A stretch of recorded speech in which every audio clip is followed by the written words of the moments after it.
The development of the torpedo boat, then the torpedo boat destroyer, and finally the destroyer, was somewhat different in the Imperial German Navy compared to others.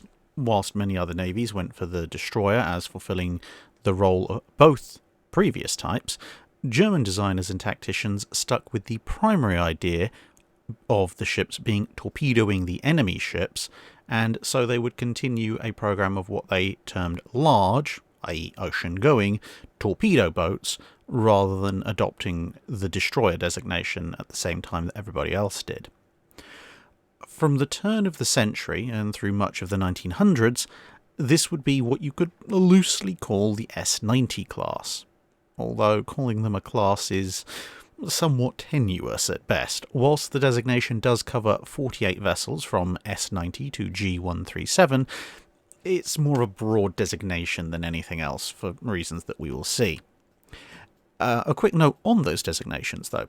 The letter prefixes for German torpedo boats that you'll run into in the World War I period are most commonly S, G, V, and T. That doesn't actually mean the ships are from different classes or of different types. It actually designates the shipyard that they came from. S was ships built by Schiehohr, I think that's apparently how it's pronounced. G came from the Germania Werft yards. V came from the AG Vulcan yards, and T became the universal letter that replaced all the other manufacturer letters partway through World War I. With this in mind, the ships of the S90 type could vary wildly in capabilities, size, and armament. We have to immediately ignore and rule out S97 and S125, which were single vessels with somewhat different capabilities to everything else in the stream, but looking at the others, the ship started out at just under 400 tons displacement with a top speed of 26 to 27 knots using 5,900 indicated horsepower from a pair of vertical triple expansion engines driving 2 screws. That covers S90 to S101. This would then grow. S102 to 107 were just over 400 tons and just over 27 knots. G108 to 113 were 440 tons and just over 29 knots, and now with a power plant that generated just over 6,000 indicated horsepower. S114 to 119 were just a fraction heavier than those, and faster than S102 and S107 with their older power plants, whilst S120 into 124 took things to just under 470 tons and 6,400 indicated horsepower. But speed had dropped back down to just over 27 knots because of their greater displacement. S126 to 131 managed to hit 28 knots on about 6,500 indicated horsepower and a displacement of 482 tons. All of these ships carried the same weapons loadout, 3 50mm 40 caliber guns and 3 single torpedo tubes with 2 additional torpedoes for reloads. Then you get to G132 through 136, which were considerably larger at 544 tons and as a result almost 6,800 horsepower could still only just about get them up to the 27 knot top speed that some of the earlier vessels could get to.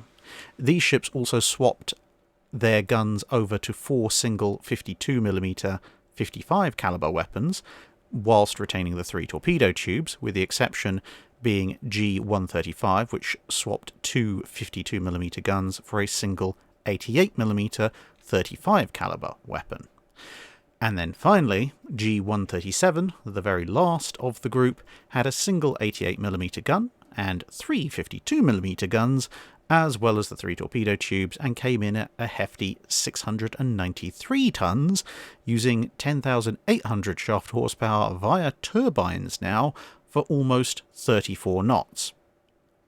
It also served as something of a kick-off point for the next broad grouping of German torpedo boats, the S138 type. All ships in the class carried a small bow rudder to try and help with agility, with just under a quarter of the class being lost in World War I. The lead ship, S90, was stuck at Tsingtao at the start of the war and would engage and sink the old Japanese cruiser Takachiho during a breakout attempt that went mildly well until they realised they were a tiny destroyer and had run low on fuel. They tried to turn back, they found the Japanese blockade had closed behind them, and so low on fuel S90 was scuttled. On the same day, 4 other ships of the class, S115 through 119, were sent out on a mine-laying mission where they were intercepted by 4 British destroyers, 2 of which were almost double their displacement and armed with 102mm or 4-inch guns, as opposed to the rather small German 50mm weapons. Along with the small cruiser HMS Undaunted, they annihilated the German squadron, which had 2 main outcomes. Firstly, the High Seas Fleet placed significant restrictions on the operations of their smaller torpedo boats to prevent this kind of incident happening again, and secondly, just over a month later, S119's codebook would be recovered, part of the early war haul that would allow the Royal Navy, via Room 40, to read the majority of German-coded communications thereafter. 2 more ships would be lost to mines, 2 were lost in collisions, and 1 was torpedoed by a British submarine, whilst another was simply wrecked. The remaining ships, the majority of the group, would all be scrapped in the early 1920s, collecting around or just over 200,000 marks per vessel as scrap value. That's it for this video. Thanks for watching. If you have a comment or suggestion for a ship to review, let us know in the comments below. Don't forget to comment on the pinned post for dry dock questions.